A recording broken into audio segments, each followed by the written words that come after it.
श्री सीताराम जी सरकार की जय। श्री हनुमान जी महाराज की जय। श्री गौरी शंकर भगवान की जय। श्री अयोध्या धाम की जय। श्री सरयू महारानी जी की जय। सब संतन की जय, सब भक्तन की जय। जय जय श्री सीताराम। भक्ति में दो चीजें बहुत आवश्यक कही गई हैं, बहुत विशेष रूप से जिनका महत्व भक्ति में कहा जाता है, बताया जाता है। वो क्या? एक तो संत मिलन और सत्संग, है ना। दोनों ही, यद्यपि दोनों अलग होकर भी एक ही है, क्योंकि जहां संतों का मिलन होगा वहां सत्संग भी होगा।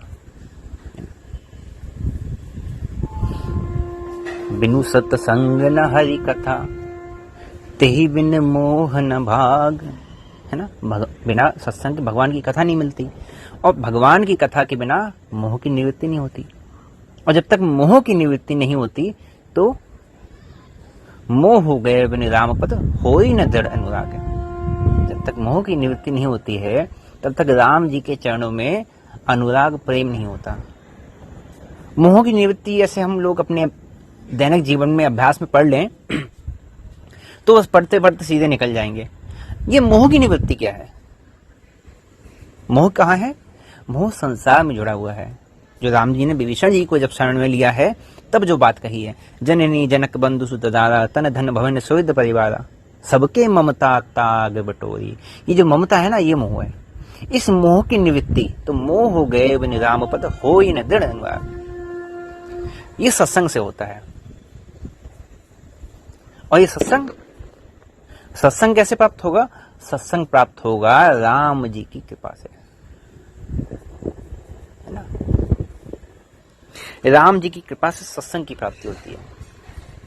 और संत मिलन, संत विशुद्ध मिलहि परितेहि, चितमहि राम कृपा करि जेहि।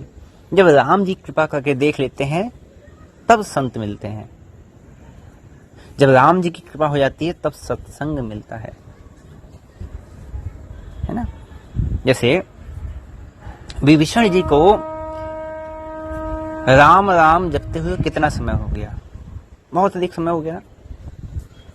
फिर एक दिन क्या हुआ? लंका में श्री हनुमान जी महाराज का प्रवेश हुआ माता जानकी की खोज में, और हनुमान जी महाराज ने जानकी जी को हर ओर ढूंढा, कहीं जानकी जी नहीं मिली। तब जब मार्ग से जाते हुए तब उन्होंने विभीषण जी के घर से राम नाम की ध्वनि सुनाई दी। और विभीषण जी जब हनुमान जी से मिलते हैं तब उन्होंने क्या कहा? अब मोहि भा भरोस हनुमंता, बिनु हरि कृपा मिलहि नहीं संता। तो राम जी की कृपा के बिना संत और सत्संग दोनों ही मिलते हैं। दोनों तभी मिलेंगे जब राम जी की कृपा होगी। अब राम जी की कृपा का प्रारंभ कहां से होता है?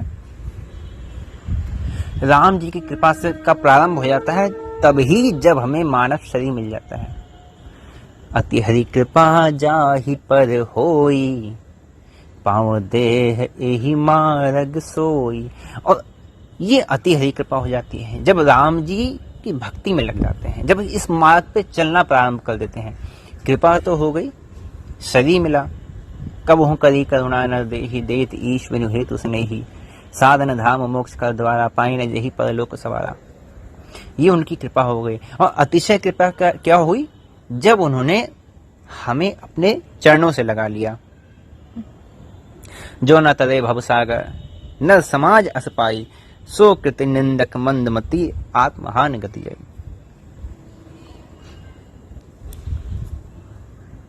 सब कुछ राम जी ने दिया ना।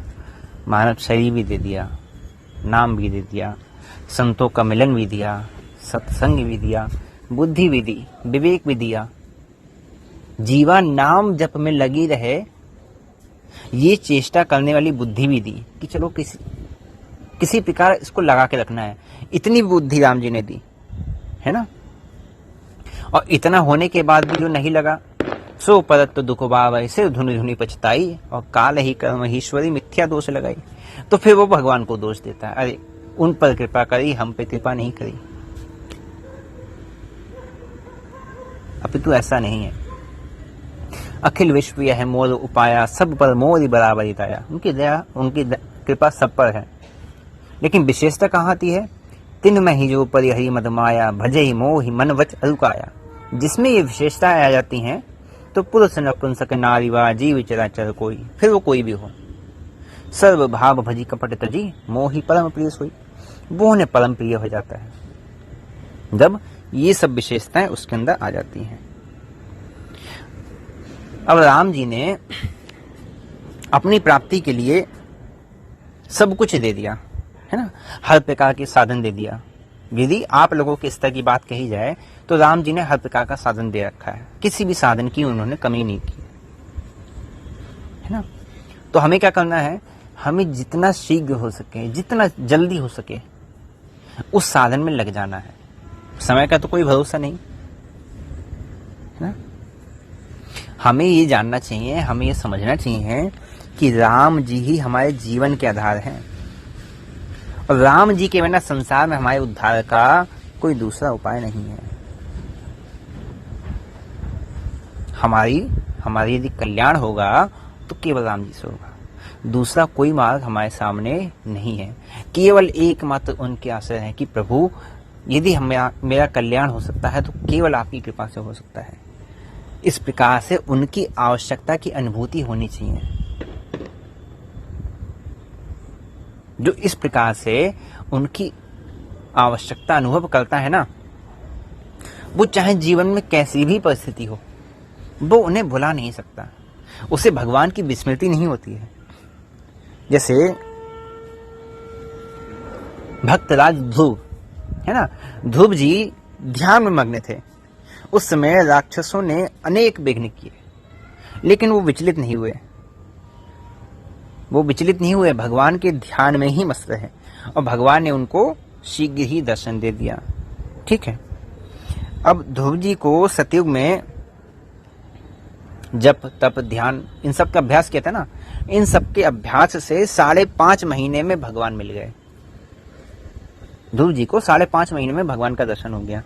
लेकिन इस कलिकाल में तो यदि उस तरह का यदि कोई जप तप ध्यान करे तो उसे और शीघ्र भगवान मिल जाएंगे है ना।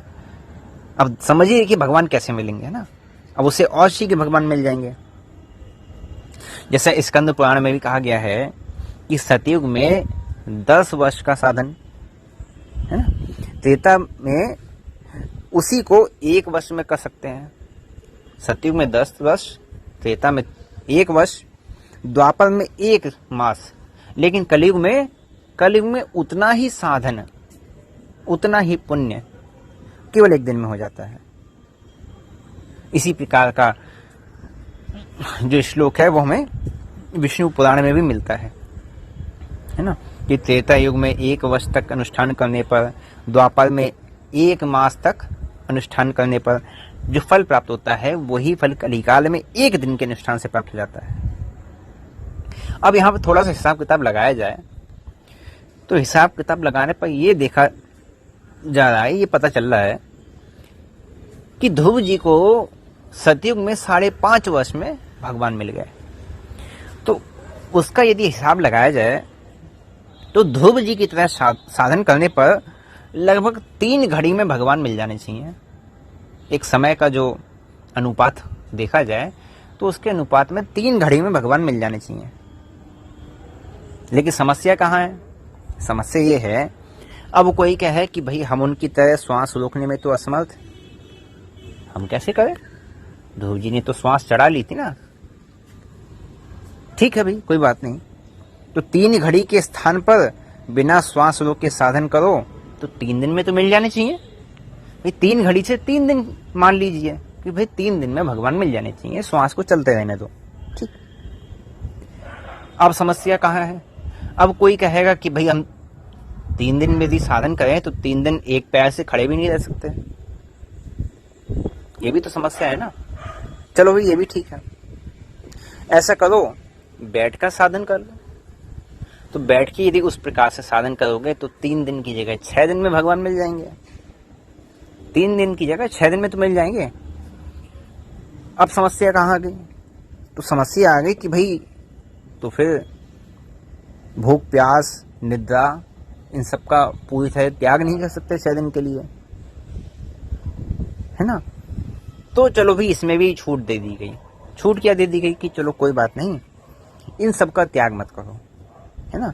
8 पहर में केवल एक बार दूध या फल खाकर ध्रुव जी की तरह भगवान के नाम का जप करो और भगवान के स्वरूप का ध्यान करो। कैसा? 8 पहर में, है ना, 8 पहर में दूध और फल का आहार करके, तो ध्रुव जी को जिस प्रकार से भगवान मिले उस प्रकार से भगवान की प्राप्ति हो जाएगी। और यदि फिर भी नहीं होती है तो फिर भाई कलयुग की जितनी विशेषता कही जाती है, कलयुग का जितना महात्म कहा जाता है, तो फिर कलयुग की क्या विशेषता रही? भाई कलयुग में इतनी तो छूट है ही ना। गोस्वामी जी ने क्या कहा? पय आहार फल खाई जप राम नाम 6 मास। 6 मास की बात कही गोस्वामी जी ने। गोस्वामी जी राम जी के मिलन की गारंटी देते हैं। कब? पय आहार फल खाई जप, 6 महीने तक केवल दूध का आहार करो।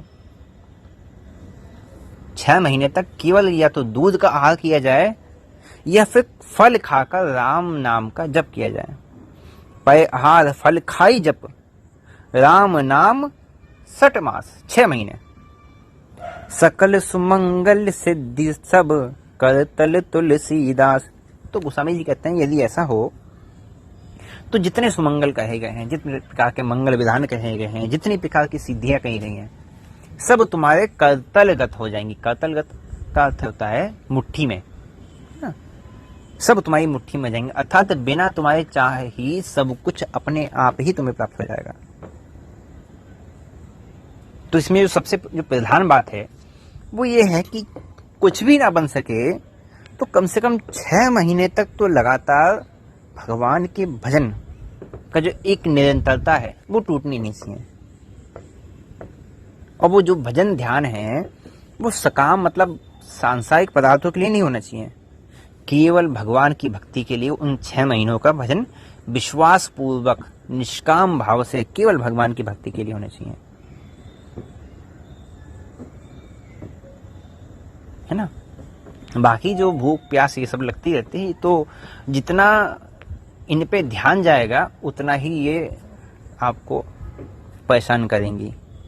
वरना यदि भगवान में किसी को यदि विशुद्ध और अनन्य प्रेम हो तो फिर उसके लिए निद्रा भूख प्यास ये सब सताती नहीं है, क्योंकि उसे भगवान के सिवा दूसरी चीज दूसरी बात ही अच्छी नहीं लगती, उसे देह की सुधबुद्धि ही नहीं रहती है। और यदि ऐसी स्थिति हो जाए तो फिर भगवान विलंब नहीं करते हैं, उसी समय मिल जाते हैं, क्योंकि भगवान के मिलने में काल का नियम नहीं है। समय का जो नियम है वो इस कलिकाल में कर्म के लिए है। इतना कर्म करोगे तो इतना काम होगा, इतना कर्म करोगे तो ये मिल जाएगा, इतना कर्म करोगे तो ये मिल जाएगा।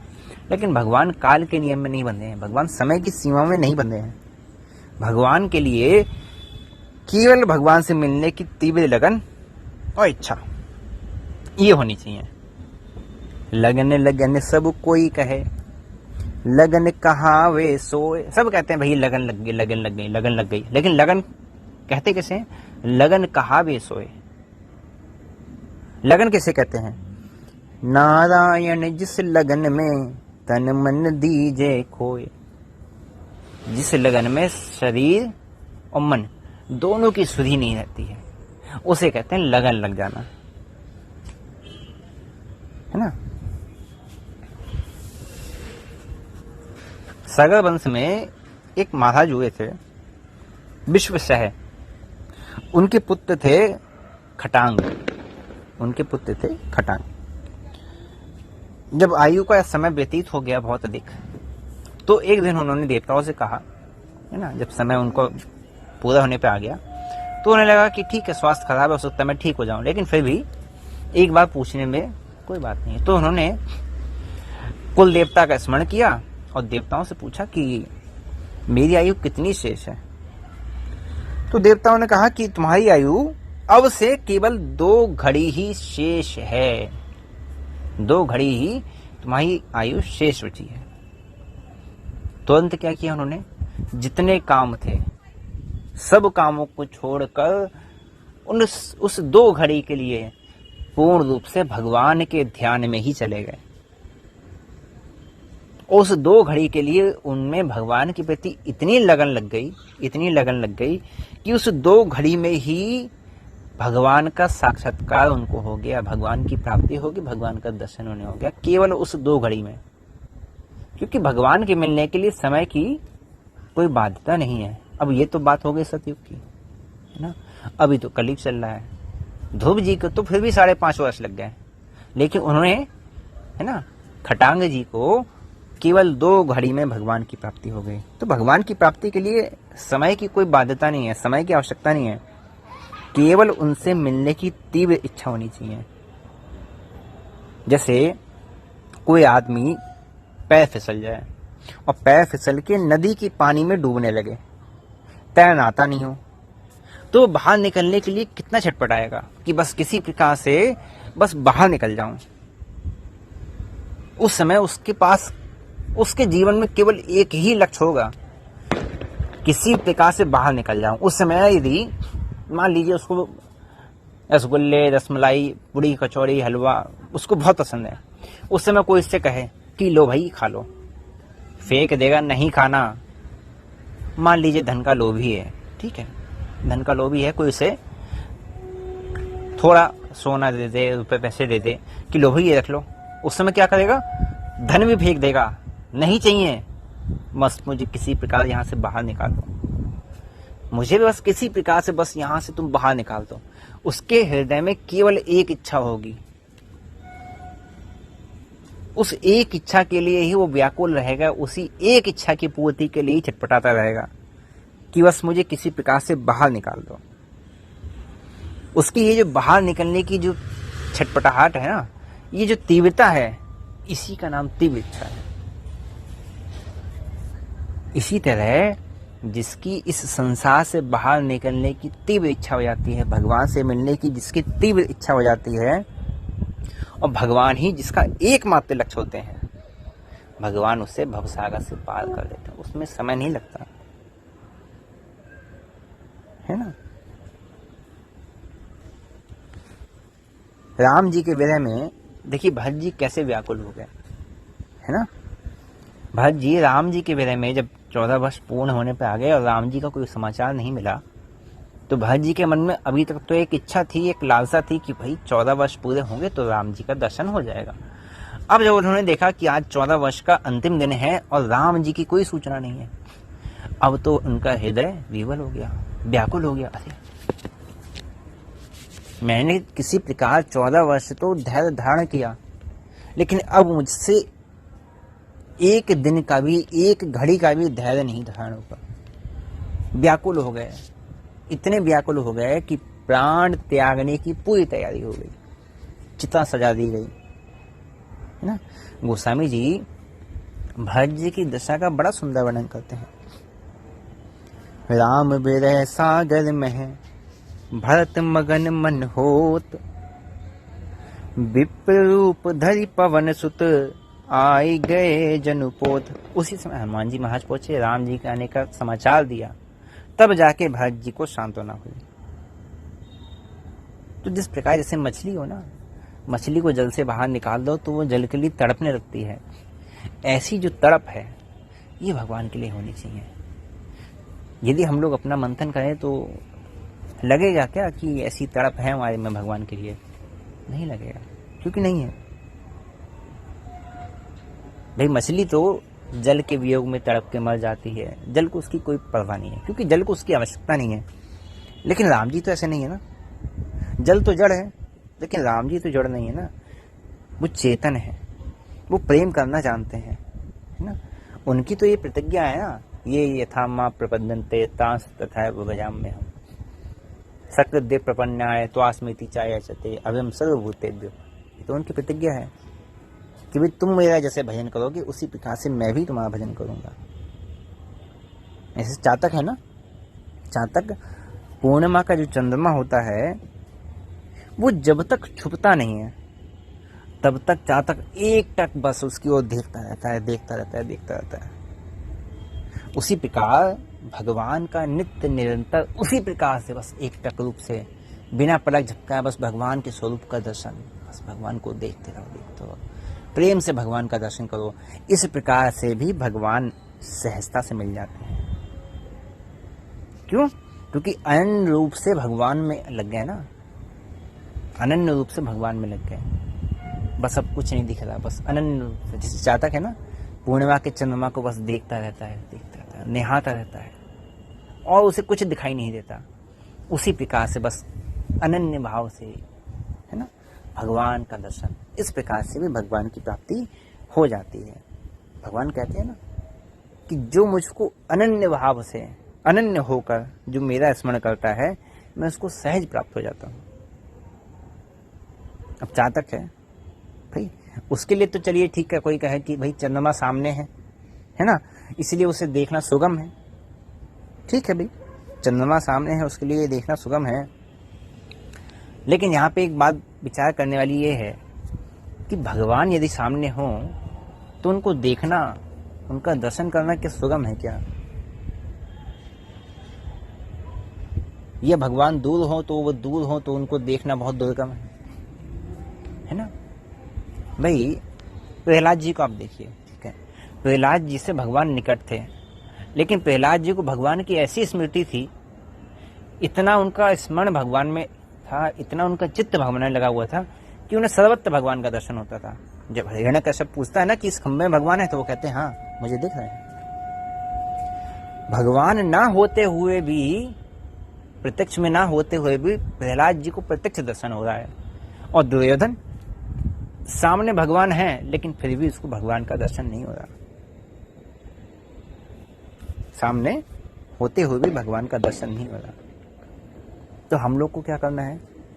जैसे गीता है, रामायण है ना, भागवत है, अन्य ग्रंथ हैं, महात्माओं की जो वाणी है ना, तो महात्माओं के जो वचन है, इन सब को अपना लक्ष्य बनाकर इनके आश्रय में चलकर श्रद्धा से, प्रेम से भगवान का ध्यान करना चाहिए, भगवान के रूप को निहारना चाहिए। जैसे कोई पपीहा होता है, जैसे मैंने पपीहे की बात कही ना चातक की, वो कैसे चंद्रमा का दर्शन करता है, उसी प्रकार भगवान के स्वरूप का दर्शन करना चाहिए।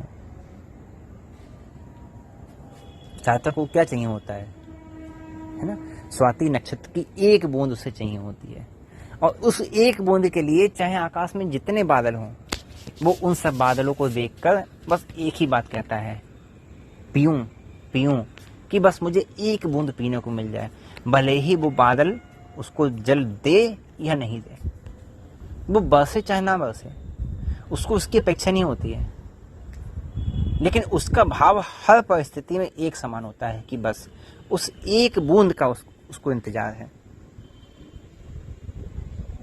इसी तरह हमें भी भगवान के भक्तों को देखकर भगवान से मिलने की इच्छा करनी चाहिए, भगवान की आशा करनी चाहिए, है ना।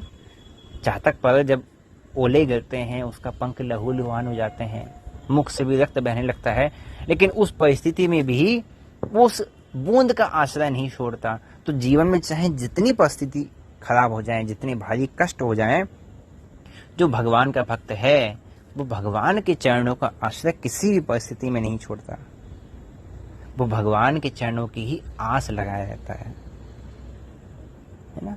जैसे चातक का नियम है ना कि चाहे उसके प्राण ही क्यों न चले जाएं, वो स्वाति नक्षत्र की बूंद को ही ग्रहण करेगा, वो दूसरे जल की इच्छा नहीं करेगा, चाहे दूसरा जल चाहे अमृत तुल्य ही क्यों ना हो।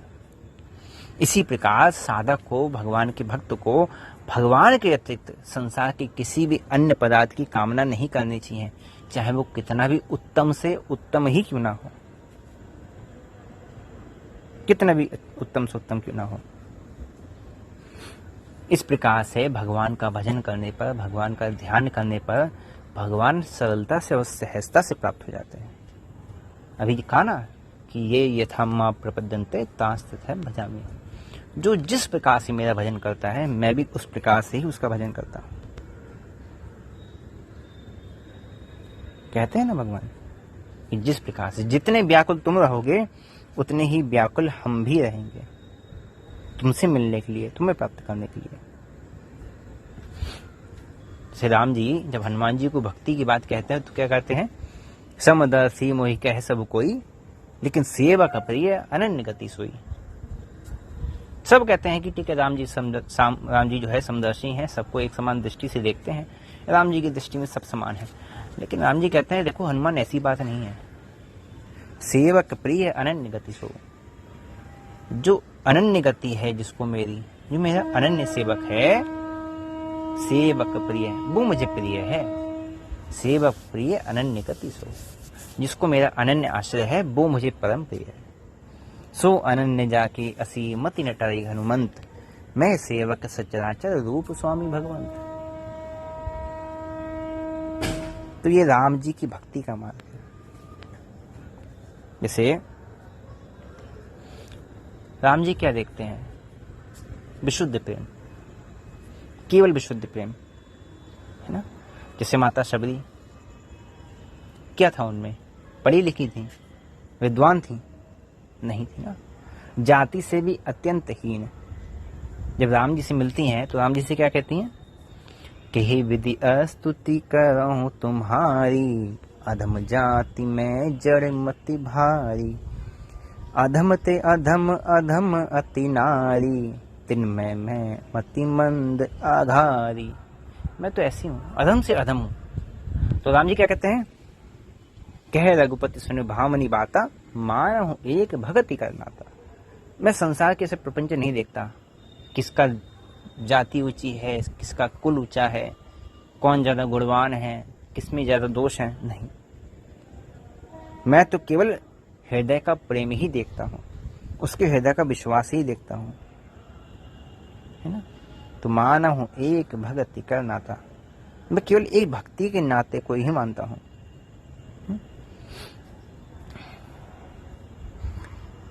एक भक्त थे, फिर हम लोग विश्राम देते हैं, है ना। एक भक्त थे पद्मनाभ जी, ब्राह्मण थे, और जैसा उन्होंने अपने जीवन में किया आप लोग भी कर सकते हैं। वो मन में ऐसा विचार करते थे, जब भी एकांत में बैठते थे, भगवान के चरणों का ध्यान करते थे, तो मन में सोचा करते थे कि भगवान एक न एक दिन तो मुझसे मिलेंगे ही, क्योंकि भगवान का प्रण है, भगवान का वचन है ना, कि जो सब कुछ त्याग कर मेरे आस भरोसे हो जाता है, मैं इसको स्वीकार करता हूँ। तो ये बात उनके हृदय में बैठ गई थी। आप लोगों के हृदय में पता नहीं बैठी हो, आज तक नहीं बैठी हो, लेकिन उनके हृदय में ये बात बैठ गई थी कि भाई इस प्रकार से भगवान ने कहा है तो भगवान अवश्य मिलेंगे, क्योंकि मैंने सब कुछ त्याग के अनन्य भाव से भगवान की शरणागति को स्वीकार किया है। तो एकांत में बैठे बैठे भगवान का ध्यान करते हैं, है ना, और क्या सोचते कि एक ना एक दिन तो भगवान मुझसे अवश्य मिलेंगे, है ना। तो मैं क्या करूंगा, सबसे पहले तो मैं भगवान के चरणों पे खूब लौटूंगा, है ना, भगवान के चरणों पे लौटूंगा, उनकी चरण रज अपने माथे पे लगाऊंगा, अपने पूरे शरीर पर उनकी चरण रज मलूंगा, है ना। और क्या, मैं अपने प्रेम आंसुओं से उनके दोनों चरणों को धोऊंगा। कैसे, प्रेम आंसुओं से उनके दोनों चरणों को मैं धोऊंगा, और फिर वो क्या करेंगे, फिर वो उठा के मुझे अपने हृदय से लगा लेंगे, और जब मुझे अपने हृदय से लगा लेंगे तब मैं आनंद के समुद्र में डूब जाऊंगा। फिर वो मुझसे कहेंगे कि वरदान मांगो, तब मैं कहूंगा नहीं प्रभु मुझे कुछ नहीं चाहिए, यदि आप मुझे देना चाहते हैं तो बस यही दें कि मैं आपकी सेवा करता रहूं और नित्य प्रति मैं आपको देखता रहूं, आपका दर्शन करता रहूं। इस प्रकार वो मन ही मन में अनेक प्रकार के विचार बनाते, और विचार करके मन ही मन में विचार करके आनंद में डूब जाते, है ना, आनंद में डूब जाते, शरीर में रोमांच हो जाता, आंखों से अश्रुधार रहने लगती। ये प्रारंभ की नहीं, ये धीरे धीरे जब ये अभ्यास बनता है, तो प्रारंभ में उनका भी नहीं था, उन्होंने ये नियम बनाया था कि इस प्रकार से हम चिंतन करेंगे, लेकिन वो चिंतन धीरे धीरे इतना गहरा हो गया कि जब वो चिंतन करने लगे तो उनके नेत्रों से अश्रुधार बहने चलती थी। इस प्रकार से समय बीतता गया, और एक बार ऐसे ही उनके भाव और उनके प्रेम को देखकर भगवान ने साक्षात प्रकट होकर उनको दर्शन दिया। पद्मराज जी का जो हृदय था वो शीतल हो गया। और फिर उसके बाद जो कुछ वो अपने हृदय में भगवान के प्रति विचार करते कि भगवान का दर्शन होगा तो ऐसे करूंगा, भगवान का दर्शन होगा तो कैसे ऐसे करूंगा, इस प्रकार से जितना भी विचार करते वो सब उन्होंने भगवान के साथ किया। वो सब कार्य उन्होंने भगवान के साथ किया। तो भगवान को ऐसा नहीं कि बस आए, दर्शन दिया, चले गए, नहीं। उनके हृदय की जो इच्छाएं थी सब भगवान ने पूरी करी। और जितना समय उन्हें अपनी इच्छाओं पूरा करने में लगा, भगवान उतने समय उनके सामने ही खड़े रहे। और जिस प्रकार से वो कहते रहे, प्रभु आप मुझे हृदय से लगा लीजिए, प्रभु आप मेरे पास बैठ जाइए, उस प्रकार से भगवान लीला करते रहे। तो इस प्रकार से भगवान के जो प्रेमी भक्त हैं उनको पद्मनाभ जी का अनुसरण करना चाहिए। इस प्रकार से भी भगवान में मन लग सकता है, इस प्रकार से भी भगवान के प्रेम की प्राप्ति हो सकती है। तो देखिए समय का पता नहीं चला, समय हो रहा है ज़्यादा। और ठीक है, फिर इस प्रसंग को हम लोग फिर आगे सुनेंगे। और आज के लिए